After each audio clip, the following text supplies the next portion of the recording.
Shockwave, you're in charge now. Excellent. Again, Soundwave, transform. You got the touch. You got the power. I like this song. It's a classic, like die-cast metal. Why? What would you play? Linkin Park. It's all about the 80s. Hello, big kids. It's time for your What up, big kids? Here's your big review of the Transformers Generations Fall of Cybertron Deluxe Shockwave figure. I want to thank Past Generation Toys for sending me out this figure to review for you guys. For more Transformers Fall of Cybertron figures as well as other toys, visit pastgenerationtoys.com. And here's the packaging for the figure. See a really cool picture of Shockwave with a big warning. You're in for a shock when you open this figure. And see Shockwave in his robot mode with his vehicle jet type mode. Right there it says Shockwave Fall of Cybertron level 2. On the side here is the Decepticon emblem with 01 series, show it's in the first wave but figure 3. On the back of the box says Transformers Generations with a very cool bio of Shockwave. Feel free to pause and read it, but he's all about pure logic. And you can see both his robot and vehicle mode. Laser cannon included. You can see the stats right there. Well, this review is in for a shock because let's open up Shockwave. Here we got Transformers Fall of Cybertron Deluxe Shockwave. And I really love his vehicle mode, but let's take a closer look. Shockwave in his vehicle mode, like a Cybertronian jet, which is cool. It's very reminiscent of his G1 like Cybertronian gun mode. Has even like, you know, his chest piece right there, and I love like the front part that looks like, you know, the gun barrel. Pretty cool. I really like this mode a lot. You don't really see any robot junk at all. You know, the legs can kind of come out like there. He kind of keeps his gun in between his legs. You know what I'm saying, ladies? Yeah, we keep our guns between. Yeah, anyway. Yeah, I really like it, especially like the chest piece. It's very cool. Yeah, it just has a cool and like no real landing gear. Because of the transformation, you can kind of make this like, like, you know how they have in the game where when they speed, they kind of like, you know, their wings go faster. I like how when they're going faster, they kind of transform a little bit to a more faster mode. So that's really cool. But overall, I like it a lot. It's definitely better than the Dark of the Moon one. Transform Shockwave, it's actually really fun. You just separate his legs right here and you remove his gun. Oh, that piece always seems to come off, so don't worry about it. You didn't break it, so you just untab it right here on his butt. This feet right here, you want to bring this forward each foot, like so right here.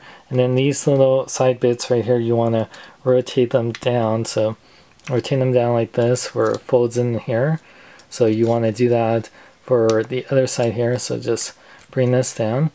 And then that's his legs for the most part right here. Then you want to bring up his wings right here so you can get his arms out, which they just untab like so right here. Then you want to bring these down and then rotate them, arm like down here, and then you can take out his hand like that, and you can bring it out. So bring it out like that. Then so do the same for the other side, just rotate it, bring it out, and then untab. Back piece right here will fully rotate this out because this will reveal his head. So once you bring down this chest piece, his head comes out. Then you can tab his arms into the little tabs right here and then bring them down. You can place this little gun on the back right here with the little tab to weapon storage. Here we got Transformers Fall Cybertron Deluxe Shockwave in this robot mode. Love his robot mode a lot. That head sculpt was very G1 Shockwave. Good silver paint there. Has some really cool light piping, as you can see here when you bring the light. Oop.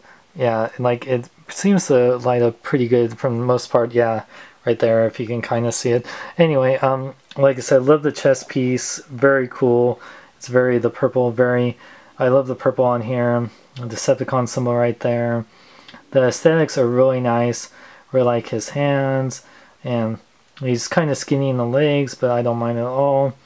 Yeah, his feet right here, and you know, with the looking cool. I like that. Then you, like I said, you got the gun right here, which is cool.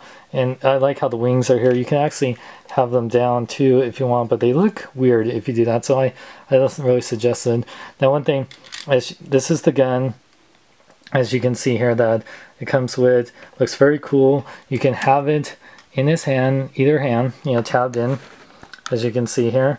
Very cool, like how he has it in the game. Or if you want to do G1 Shockwave, you just close this hand in. There's a little peg right there, and now with his hand like that, you can actually tab it in. There you can see you can do G1 Shockwave with his left hand blaster, which looks very cool. For articulation, Shockwave's head can fully rotate.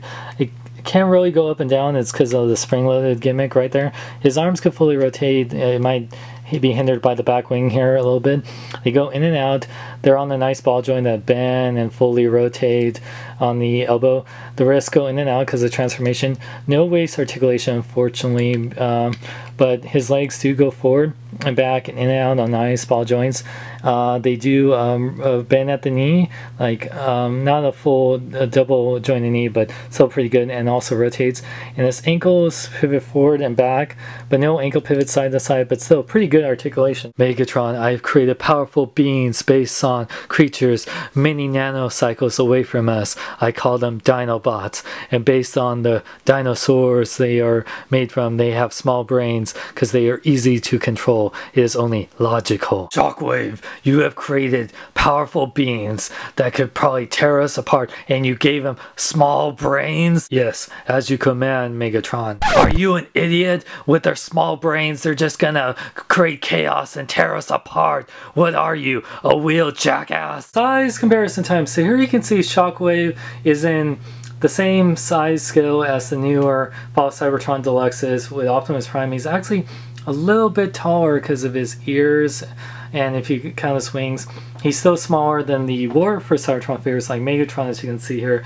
Yeah, he is quite small for like a 6-inch figure as you compare to the Avengers 6-inch Iron Man, but definitely bigger than a 3/4-inch figure than the Avengers Mark 7 Iron Man. So yeah, he's about, like, I would say like 5 inches tall. Now, if you're a fan of the aesthetics of these Fall of Cybertron or War for Cybertron characters, you'll love Shockwave. I mean, now I really love his vehicle mode and robot mode. He has good articulation. I love that his gun can be placed as a left-hand blaster like his G1 counterpart. And he has a fun transformation, definitely not overcomplicated at all. I want to thank Past Generation Toys for sending this out to me. Remember, for the latest in Transformer figures, as well as other great figures like video game figures, Star Wars, G.I. Joe, Marvel, and more, visit pastgentoys.com, and also like them on Facebook at facebook.com/pastgentoys. But yeah, I really recommend this figure, you guys. I really enjoy it. Definitely these Fall Cybertron figures great. I can't wait for Starscream, and the Bruticus figures I love too, so stay tuned for that, and Jazz too. So for more geek news, reviews, and more, check out bkbn.net. I'm Sean Long. Remember, celebrate your gnome in a big way. Go to bkbn.net. Go to bkbn.net. Go to bkbn.net. I tell you to go. Go down. You cannot get out. I can now. Thanks, you purple Popeye. Holy crap. I just put a hole in Megatron's wall, and now he's probably going to take his fusion cannon, put it up my hole.